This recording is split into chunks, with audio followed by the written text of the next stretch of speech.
fine now that it's You working. got it. It's pretty easy. We're ready to go, Nick. How are you, sir? I'm doing fine, thank All right. you. Steve, we're good? Good. All right. Good deal. Nick, a pleasure to have you on my Florida Tennis the 90s show. It's called Lines Are Out, baby. When it hits the line, we call it out here. So, Nick, we're gonna go. We Italians call any close ball. I like it. I like that, Paisan. I like that. We're going to go over a lot of things from Florida tennis. That's the narrative here. We want to talk about some of your homegrown Florida tennis talent. We'll go over your past as well, the evolution of the academy. But I want to start off with where you went to school. This is fascinating to me. So how does a young man from New York end up in Mobile, Alabama at Spring Hill College? Talk about the journey down to the Deep South in Alabama. I played football in high school and played a little tennis. Okay. My father was at Fordham with the Jesuits. Okay. Met a Jesuit that was going to be a head principal down at Spring Hill College, Mobile, Alabama. Okay. My dad drove me down there. When I drove in, the entrance had a lot of azalea bushes. I saw men all dressed in black with white collars. So I said to my dad, "Who are those guys?" He said, "Son, those are going to be your teachers." And those were Jesuits. A beautiful school, 1,500 students in Mobile, Alabama. Beautiful, beautiful. Did you have a great experience there? I had a tremendous experience there. I had, anywhere I've ever been in my life, I make the best of it. And I think anybody listening to do the same. You make the best of everything, and in the long run, you'll turn out to be much more positive. That is words of wisdom. All right, Coach. So after college, do we go into the paratroopers? Is that what I had? Do I have that correct? After college, I got an ROTC commission as a second lieutenant in the Transportation Corps. I flunked the test for the Naval Air Corps because Italians don't know how to read. So instead, I volunteered to be a paratrooper, spent 3 years, made 85 jumps.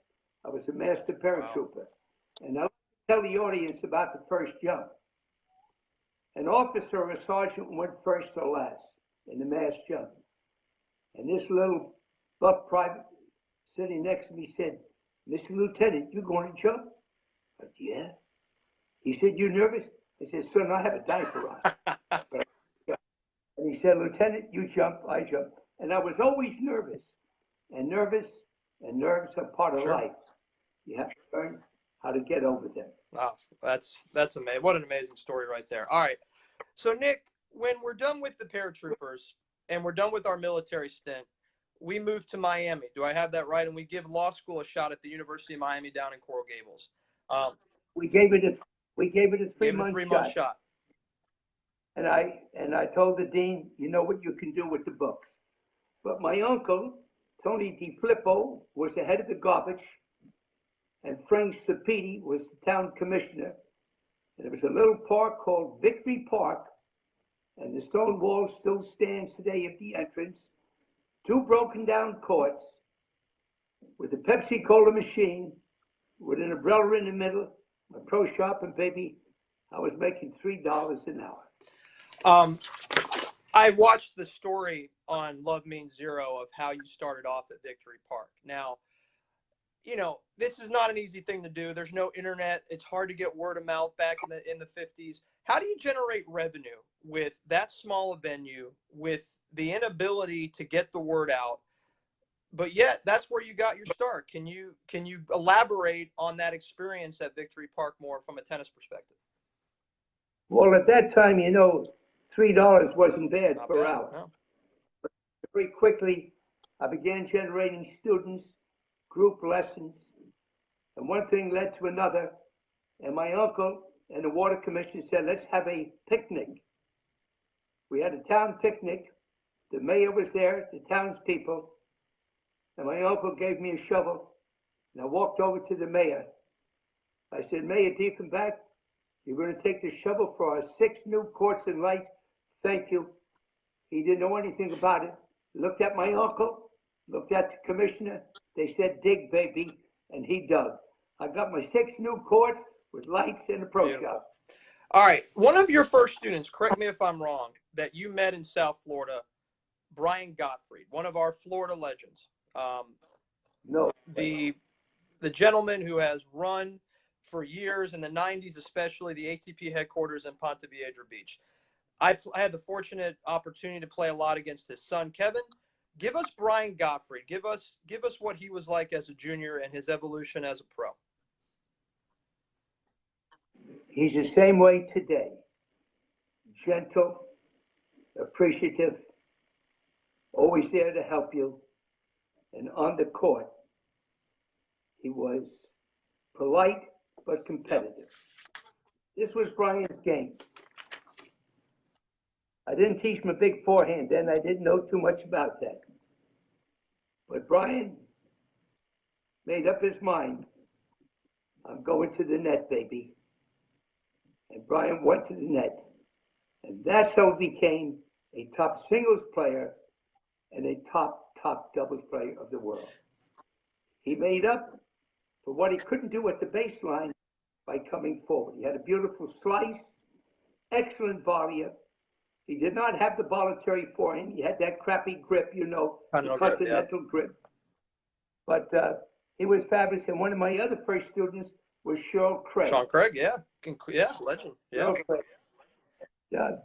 But Brian, everybody should be like Brian. I can remember coming off the court, losing to his son in a battle in Lakeland, Florida.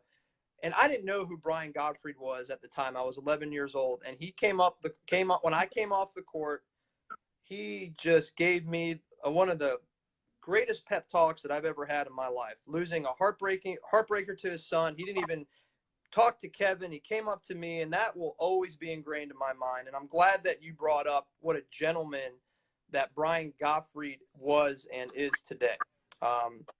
But he's the same way today. And in about July or August, I wrote my first book myself. This is my 11th book. It's called A Coach's Journey, starting in North Miami Beach. And I take you through 60 years. And the first part of the book, what I learned from my top 33 players. I break down the player and what they taught me. Wow. And then the next part is on leadership and trust, by the former commander of the Blue Angels. That was my pilot when I got to fly with the Blue Angels. And he wrote the chapter on trust and leadership. And then I have a dedication, a few simple tips, the pushy parents, the supportive parents. At the end of the book, the impact I made on 60 lives wrote in the impact I made on their life. And that's what Nick Bollettieri wants to be remembered for. Not the 10 number ones, but the impact I make on people's lives that go on for generations. Beautiful. I'm going to pick up that book. That's for sure. I brought back the Ash Bollettieri program that I started in Newark, New Jersey, when Arthur said, Nick, what are we going to do about the tens of thousands of boys and girls that'll never get to hit a ball? Don't worry about it, Arthur. I started the Ash Bollettieri program in Newark, New Jersey, with Bob Davis, the director. Ran it for 13 years. I supported it. And 5 months ago, I brought back Bob Davis again, and I've started the Bollettieri Tennis and Learning Program again. And I tell you what, there's nothing greater than seeing inner city children go home happy and say they want to go back again. That is beautiful. And I think that Bobby Curtis had a huge role in that in Miami and the Greater Tennis Foundation. We'll talk about Bobby down the road, but a huge component of that as well. By the way, on May 20th, Love Means Zero. I'm up for an Emmy. It'll be at the Lincoln Center in New York. Congratulations. That's big. Thank you. That's big. All right, I want to talk about Harry Hopman. What kind of influence was Hopman on you? I believe you guys did you have a chance to work with Hopmans up in New York? No, wait a minute. What influence I had on him? Or vice versa? Back at Dorado Beach in Puerto Rico, Harry came down and stayed in my house for 30 days. And I taught him how to charge for lessons. And then Mr. Zausner built the Port Washington Academy. It wasn't Harry Hopman. Mr. Zausner built it for me. And I started the Hopman Bollettieri Adult Camp at Amherst, Massachusetts. I owned the camp, baby. I owned it. That's fair. Hopman, a worker, baby, a worker. He was tough competitively in teaching the guys physical fitness. But the greatest thing he did at camp, drive around on his cart and picked up balls. I love it. For a tough taskmaster in the physical workouts of his famous Australian All right. players. What was the relationship with the Rockefeller family? That's something very sacred. Okay. Mrs. Passarell, Charlie's mother, helped me get the job to be the director of the Dorado Beach Hotel in Puerto Rico. And then I was fortunate to become the family coach at Pocontico Hills. And those years were fantastic. And with me was Chichi Rodriguez, the golf pro. So being at Dorado Beach and being, the coach of the Rockefeller families was certainly a big asset. But that's where I made my contact. That's where it all started. Yeah. The Marks. And that's where I met Dan Lufkin and the Horowitz family. And later on, Mr. Marks was the guy who lent me the money to build the academy. There it is. And that's exactly what one of our viewers here, Billy Tazamon, said. Also talk about Louis Marks, and you just hit the nail on there. All right, so we go down to Sarasota. Why the Colony? Who are the first coaches that you bring on board? What was the narrative? What was the goal when you first came down to West Florida? To be different than anybody else. And to be crazy and to do things that people say could not be done. So a little girl took a lesson, and I asked her, "What time is your daddy picking you up?" She said, "No, I'm going home with you." Calling back at the Colony. A little Volkswagen pulled up. A little boy got out about 5'4". His daddy about 5'5". I put him on court 3 to hit with Mike DePalma Jr. He wrapped a racket around the back of his head, had a cocky minute Western grip, jumped off his feet. I call all my coaches, baby. That's the Bollettieri forehand, Jimmy Arias. He changed the game. And then he came in my house. 6 or 7 others came in my house. 2 wives left. Then I bought a motel and a club. And then Mr. Louis Marks, because his children were my students. And little Louis became captain of the Princeton team. And Mr. Marks loved tennis and lent me $2 million. And I built the Nick Bollettieri Tennis Academy on 22 acres. It's now the IMG Academy on 600 It's unbelievable. It's unbelievable. Let's talk about Julio Morris. Julio, I know Julio pretty well. I'm the same age or 1 year older than his son, Stevie. Julio Morris, his role in Sarasota, how important and how instrumental was he to the beginning stages of this academy? If it wasn't for Julio Morris, Nick would not be where he is. Julio Morris started with me in Puerto Rico, and Julio Morris, he cleaned the toilets. He shoveled everything. He cleaned the courts.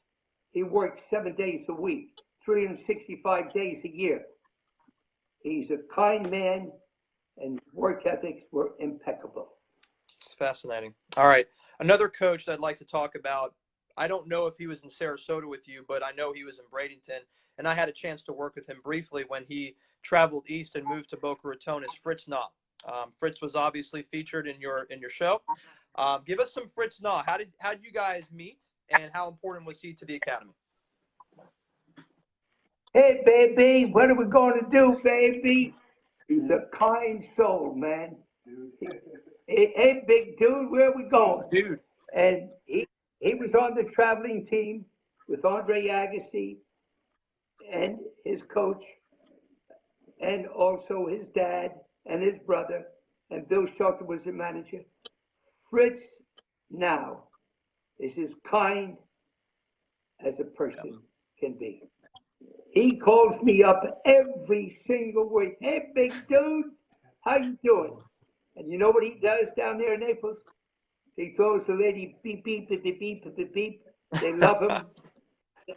So that's Fritz, but he was a big part of the Agassi team. So. That's right. And you know, it's funny. One of the viewers here types in Diet Coke. I remember Fritz he loved his Kentucky Wildcats and Diet Coke. He always had one in his hand. Yeah. He always had one in his hand. One of the guys that followed Fritz was Scott Hill. And I'm not sure if Scott Hill is with Fritz anymore in Naples, but I do believe both gentlemen live still down there. Is that right, Steve? Steve? No, he's Scott. I think Scott's back in Sarasota, Brady. I think Scott's back He's here. in Sarasota. Which Scott Hill or Scott Williams? Hill. Scott Hill, yeah, he's Greg Hill's brother. He's Yeah. He's back. I think he's taking care of the mother's estate and apartments. Gotcha. Okay. Brother was a tremendous worker, and out at Lakewood Ranch, the kindest guy in the world. He was amazing. What a coach. And Good soul. And a good football player. Yeah, you're right. I remember that. Scott Smashy chimes in. Scotty is in Sarasota. All right.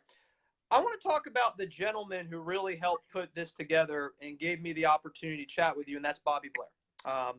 I interviewed Bobby Blair 3 months ago or 4 months ago, and I felt that he was the most fascinating person I've ever interviewed with his life, his story, his passion for tennis, his struggles with things that he had to deal with off the court. When Bobby arrives in Sarasota, give us the Bobby Blair that you remember as a junior. What can you say about this Florida tennis legend? He's a man that kept a hidden secret for many years. And then he made a big decision. And he asked Billie Jean King and Nick Bollettieri to endorse the book and come out with a secret. Let me say this.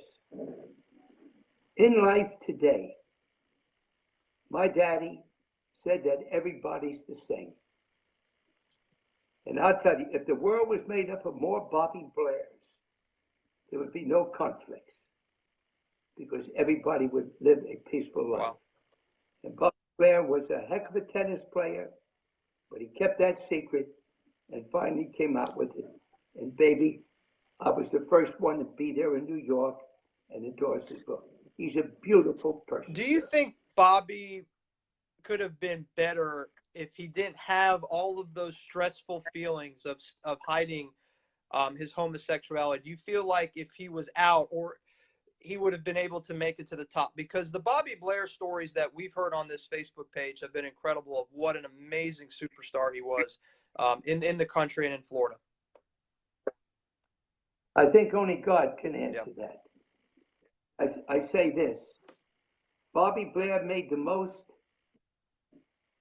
of where he was and at the time that anybody can do it. To hide that secret and That's still amazing.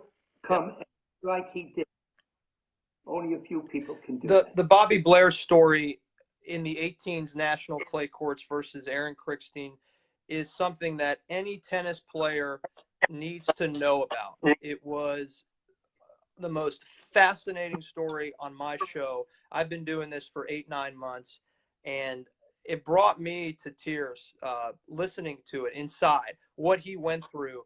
No one that I can even imagine had to go through that torment in Louisville and yet still reach the finals of one of the biggest tournaments that we have in the country. It's incredible. But let's compliment Aaron Go ahead. Krickstein, baby. Aaron Krickstein was very special, including his topspin lob was puffing his cheeks. And he lived in my home as well, in the pool room, and he had me down for about $400. I kept him up till 4:30 in the morning till I won it back. Every single night, 11 o'clock, hi, Doc. Yes, Aaron did well today, sir. But Aaron Crickstein today is giving 10 to 12 hours of lessons a day. He was a gentleman, and I'll never forget the match of Connors. 1991 U.S. Open. I'll never forget that, sir. Is that the greatest run that you've ever seen for somebody at that age when Jimmy Connors reached the semifinals of the U.S. Open? Can you, I mean, how vividly do you remember all of the matches that he won in that tournament? Well, Jimmy Connors won a lot of matches because of here. And how he could break you down. Competitive with that underspin forehand, but he knew how to win. He found a way to win. And he was very, very, very, very, very competitive. Okay? Very competitive. And I think that the sport today, we missed the McEnroes. You missed the Connors. You got to have a little excitement, baby. Yeah. Okay? You missed Nastasi. You know, true, it's a white-collar sport. You know, don't make any noise if you're at Wimbledon.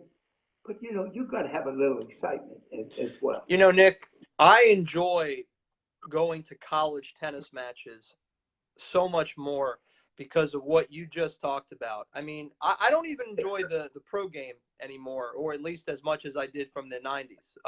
You know, I'm 39 years old, and those 90s, you know, Grand Slam matches, to me, they're legendary. And I struggle with the dynamic of pro tennis right now. I don't want to go into that. I want to keep going. But that 91 match, Crickstein Connors, to me, is my favorite match maybe of all time. And I'm glad that you brought that up. Let's talk about Jim Courier, Dade City, Florida, a homegrown FTA player. Let's talk about his work ethic. We hear the legendary stories about Jimmy's work ethic at your academy. Go ahead, give us Jim Courier before he made it. Jimmy Courier, going on 15, I received a beautiful letter from his mother, Linda. Nick, we appreciate the scholarship, but please change his baseball grips on the backhand. So Jim came, I said, Jim, to hell with the backhand, baby. Hit all four hands. Yeah. That's what he did. Jim Courier worked, baby. And then at night he would beat the drums, and my son was in the photography shop. But Jim Courier earned everything.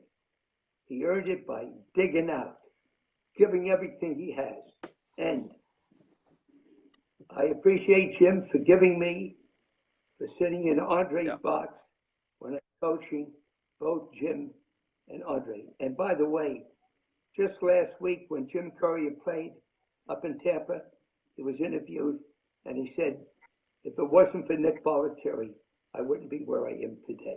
He's a gentleman and a super commentator. Yes, he is. And because he tells you simple facts that can help the listener and the viewer. He doesn't go above. Paul Annacone and Jim Courier are two of the best. That's good to know. All right. Jim Courier, you're talking about the match Courier-Agassi, the 89 round of 32 match in the French Open. I want to fast forward to the 91 finals. Obviously, you're with Agassi, and Courier is with his coach. And I think Stan Smith was in the box with Luis Figueres, if I have that correct. He did. The rain delay, you hear all those stories, but Jim Courier wins the match. Jim Courier is probably the better player in 91 at the time, based on rankings and whatever. You could throw all those out. It doesn't matter. Courier wins the match. Did you feel something special? Was there something special about Courier? Did you feel excited for him, even though you weren't his coach at the time? Was there some sort of feeling like, I am so proud of this guy.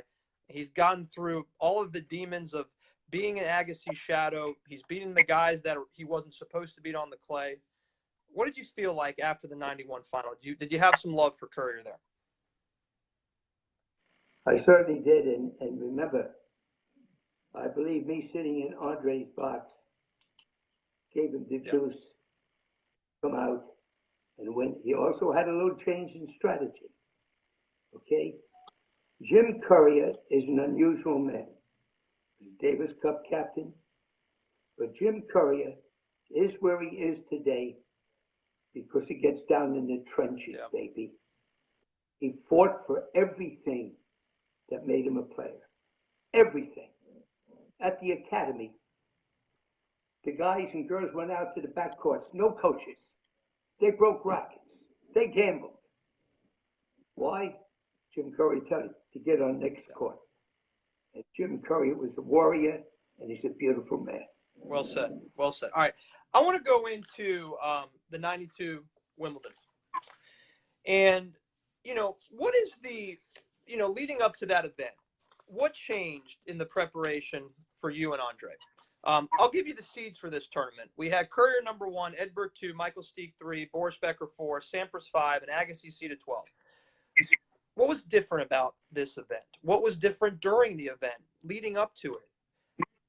This was probably Agassi's biggest underdog story in 1992, winning that event.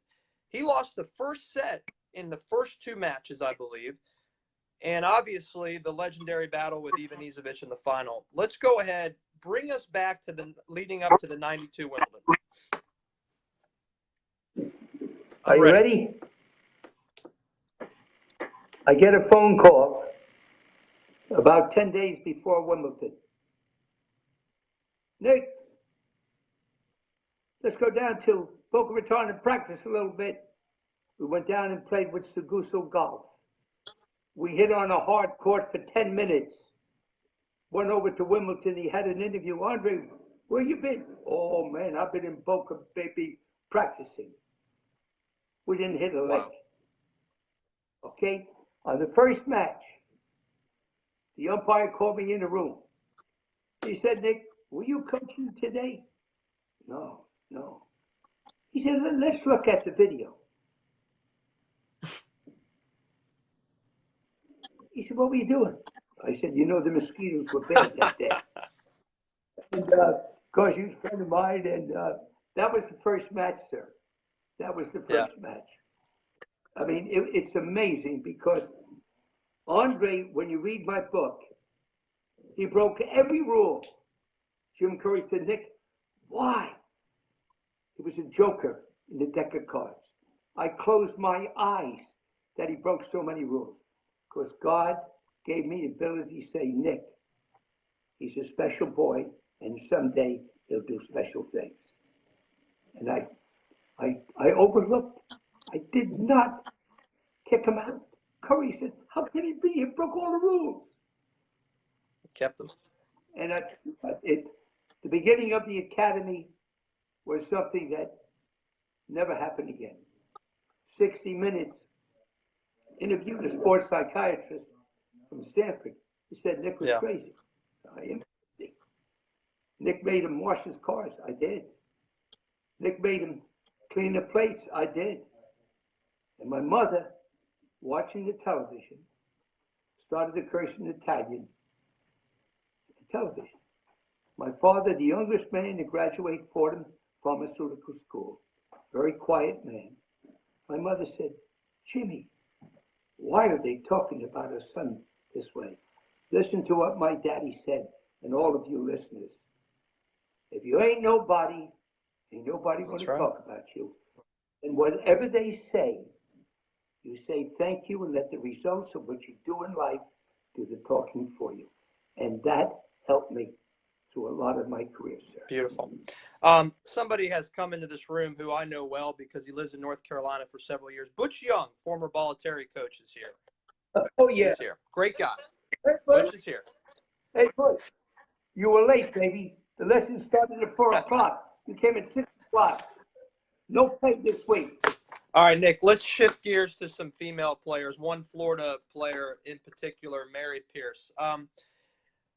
The fascinating thing about Mary Pierce is always Jim. You hear when someone talks about Mary, they talk about you, they talk about Jim. All right, if there's no Jim Pierce, as far as the way he was, okay, or perceived, does Mary Pierce make it as big as she did without Jim? Or with, give us that process, because I think you're going to give it to us better than anyone else. Jim Pierce, a liability or asset to Mary Pierce? I think it was Oh, both. okay. And I tell you why. I think Mary needed some of that discipline, but then it got to a point that it probably went overboard. Yeah. Now, a couple of fascinating things happened. In the 90s, her coach was Sven Grunfeld. Yep. Mary came to me and said, Nick, would you work with me again? So I wrote her a letter, and the next day she came crying. And she said, Nick, why did you say I was fat? Because you are fat. All you did was eat tiramisu. I said, will you work with me again? I worked with Mary Pierce for 3 months. She did the famous 7-minute drill, 3 hours a day. Short backhand, deep backhand, short forehand, deep forehand. For 2 minutes. Her 30-second rest, skipping rope. Throwing up on the court, she cleaned it up. Guess what? She won the Australian Open. Yeah. Something beautiful happened just before Jim Pierce died. He called Mary in the room and he asked for forgiveness. Wow. And then Mary had me speak at the funeral. And by the way, I'm very honored this summer. I will be putting the jacket on Mary at the Hall of Fame. That's beautiful. And congratulations, by the way, on your Florida Tennis Association Hall of Fame. That was nice. Thank you, nice. Sir. All right. I want to go into a little bit, maybe some word association with our Florida tennis players. Just give us background, and I'm going to throw some names at you. And like you've been doing this whole show, keep going with it. Let's talk about Brian Dunn. If you can remember Brian Dunn, what was he like as a junior player, and did you feel like he could have made it further? It was from Tampa. A big boy, big ground strokes, and he even came to the net some. But it was a big boy, lived in Tampa. He was, and he had an amazing junior career. And I had a chance to interview him, and I just a hell of a resume. Give us Hugo Armando, Bradenton native. Tremendous guy. He found a way to win. And let me say this. He's now given back to the game. He's a private coach for a family. His daddy is a great guy. They're a tennis family that loves the game, always supported, and he was a heck of a player as well. Not a big play, but it was smooth as Beautiful. well. All right, how about Michael Lang, a guy that had a legendary junior tennis career when he moved from California to Bradenton? Do you remember Michael Lang? Michael Lang from California, moved to Minnesota. He came to the academy as well. Now, Michael Lang was a pretty good talker, okay? And had a very, very good game. And by the way, he's given back to the game by teaching a lot of tennis as well. And his dad is also a very kind man. It's a very kind family, by the way. All right. I appreciate that one. How about Christina Brandy? Well, you know, the Brandy family, how could you not say anything but great things about a great family, the two boys and Christina. And you know what? They were tremendous. And look, the older brother is still, I think, in South America. Andy has just done a hell of a job in everything that he does. He has. He's done amazing things at Florida. Now I believe at LSU. He is a coaching legend in the college ranks. All right, now I want to go into some coaches. I want to get your thoughts on some coaches that are pretty prominent here in the state of Florida. All right. We'll start with the USTA. So let's start with Nick Saviano. In the 90s, Nick Saviano is the national coach. What was your relationship like with the USTA in the 90s when Nick Saviano was the guy? And what is your relationship with him now? And what was it then? My relationship with Nick Saviano began a long time ago when we were in a band going to a tournament. And I talked to him about certain things. He's a hell of a coach. He knows what it's all about. And he can teach all levels of the game. Okay. Okay? That's what made Nick Saviano special. What was the USTA relationship with Nick Bollettieri's tennis academy? I mean, did you guys ever try to work together as far as high performance camps, academies to get this thing going together? Well, first of all, we've kept a damn good relationship over the years. And I'm very proud now that my former student, Martin Blackman, baby, is the head of development. He was there with Courier, David Wheaton, Andre Agassi, and his mom and dad, who still play golf at El Conquistador, said, Martin, I want you to go to college. Yep. So Martin went to Stanford instead of turning pros like Courier and Agassi. And he's just a special guy. And I'll tell you why he's special. He's also a great diplomat, but he's very smart. Yeah. And he will not take nonsense or do something that he doesn't believe is right. And fortunately, over the years, and still today, I've maintained a darn good relationship with the USDA. In fact, if you ask Dan Faber and Kurt Camperman, I'm their leading guy that does the inner city programs. So and then Martin has me come over and do motivational talks for the whole staff. So my relationship is darn beautiful. Good. All right, give us Rick Macy. Rick Macy. Rick has done a heck of a job. I think sometimes people may read him a little wrong, and maybe Rick may be a little outspoken at times, but he has a darn good record. He's had a darn good record with a lot of good players. And his academy has done a darn good job as well. Yeah. I mean, I had a chance to be at his academy in the mid-'90s, started the Williams sisters off there in Delray, and now we'll transition into the Williams sisters as they came to Nick Bollettieri. Right. Go ahead. Give us Venus Serena as when they arrived. All the credit goes to crazy Richard Williams. Yeah. Forget Saviano, forget Bollettieri. Richard Williams, they said was crazy, which you have to be. He was scared to take the girls out to play. Well, you're scared. Why don't they get a coach? But look what Richard Williams has done, baby. The best, the best sibling combination of all time. And Mama was seeing she.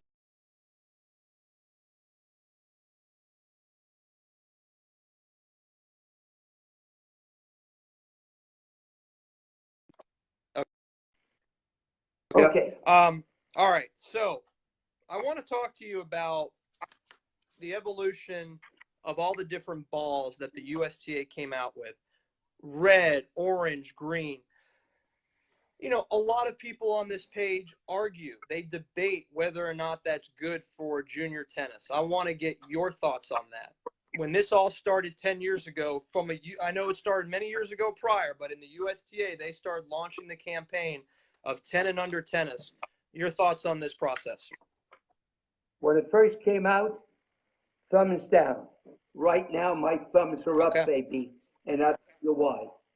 My thumbs couldn't be higher because little children that have to play with a regular ball and even little bigger rackets where the balls bounce high and they're coming at you high speed, they do anything to make contact with the ball.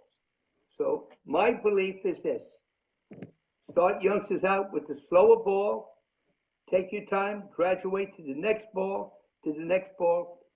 I'm all for it. And by the way, people that are trying to learn the drop shot, the sissy shot, and the slice, and adults that maybe don't have a lot of ability, the softball is fantastic. And there's no better way to learn the drop shot and slice than to play mini tennis inside the service line. So I'm all for the combination. The maturation of all those balls. All right. I want to talk to you about your son, Jimmy. Jimmy coached one of my rivals, Steve Burke, who came to your academy his senior year. Jimmy was the traveling coach for Agassi, Wheaton, and Jim Courier when they were juniors. Talk about your son and his part of the Nick Bollettieri Tennis Academy. Well, first of all, he's an angel. He's the kindest boy in the world.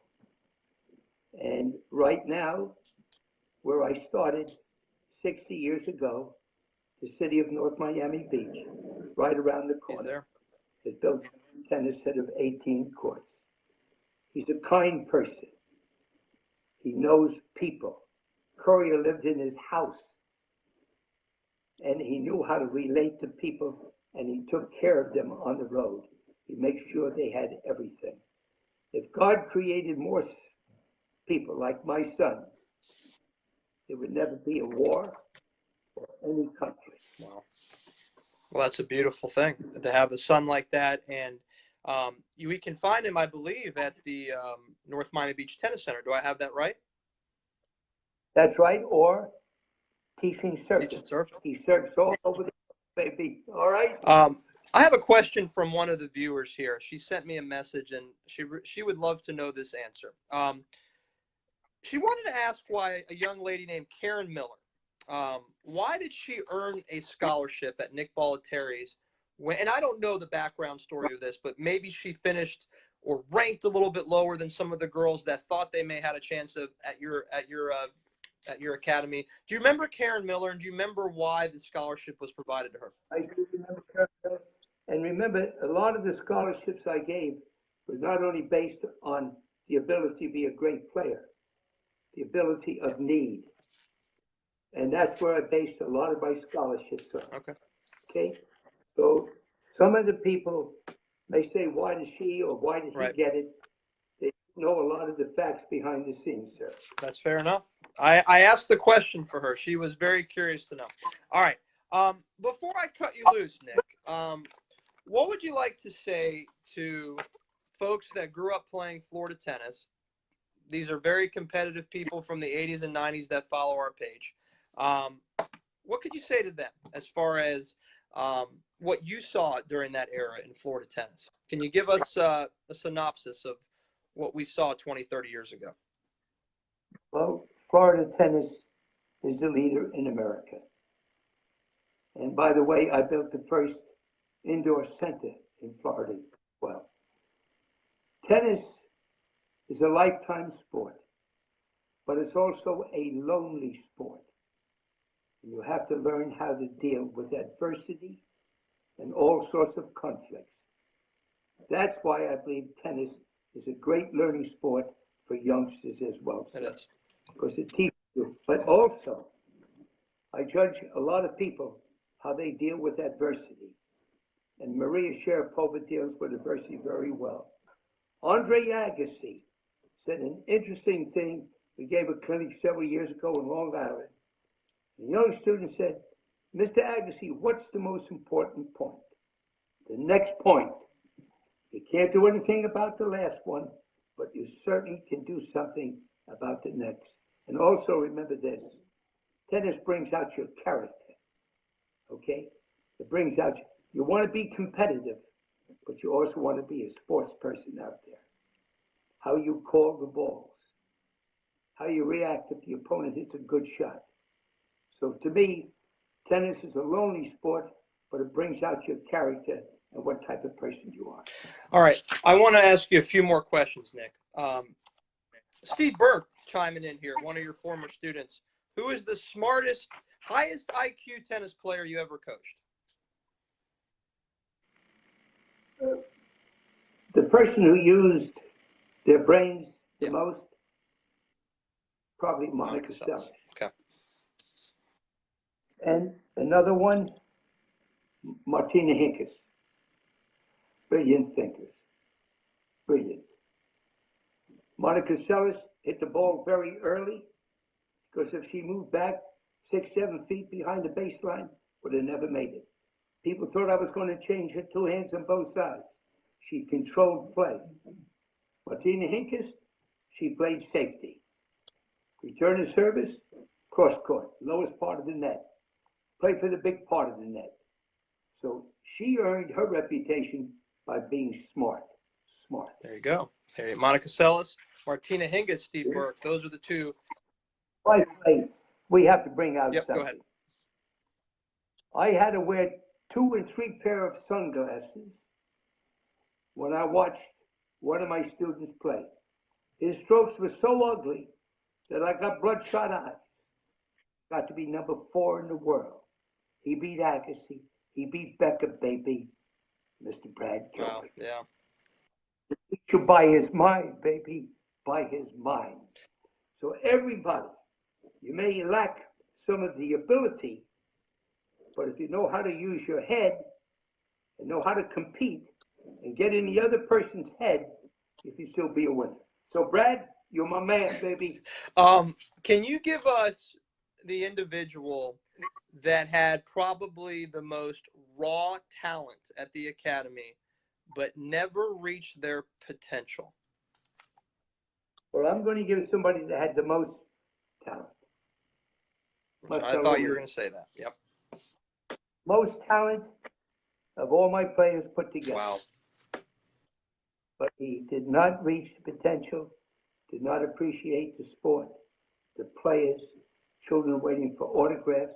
He worked very hard on the court and in the gym. He was number 1, I think, for 3 weeks.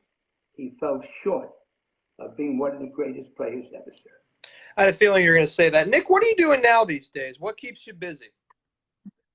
Well, I'm traveling about 225,000 miles. I do a lot of speaking for Merrill Lynch, the military academies. I did the Barber Hope show.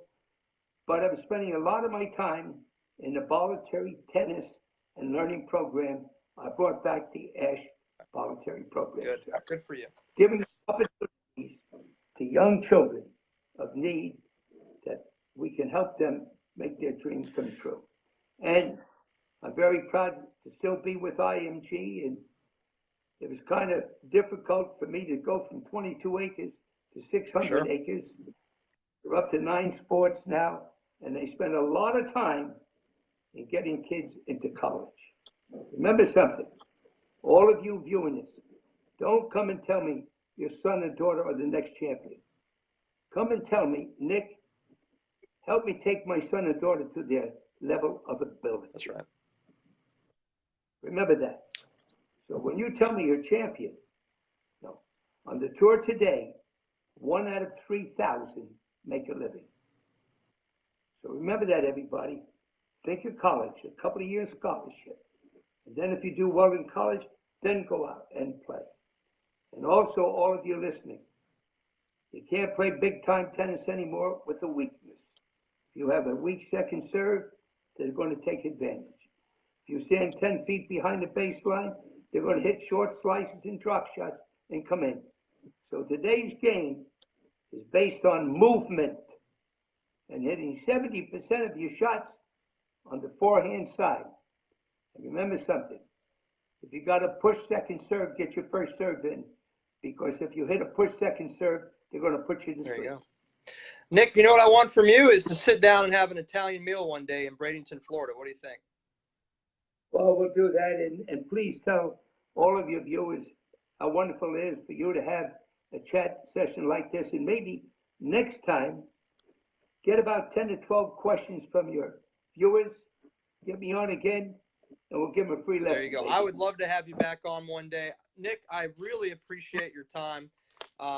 It's very much an honor to chat with one of the greatest coaches of all time. Thank you. Go but ahead. I was very honored 2 weeks ago to be honored by the state of Florida, by the Senate, to receive a beautiful award of what I've done for the state of Florida. Congratulations. Remember, last, Nick wants to be remembered for helping people make it in life. And that's what it's about. And you have. I have kids from Ethiopia. And what do I want of my sons? To help other people have the same choice.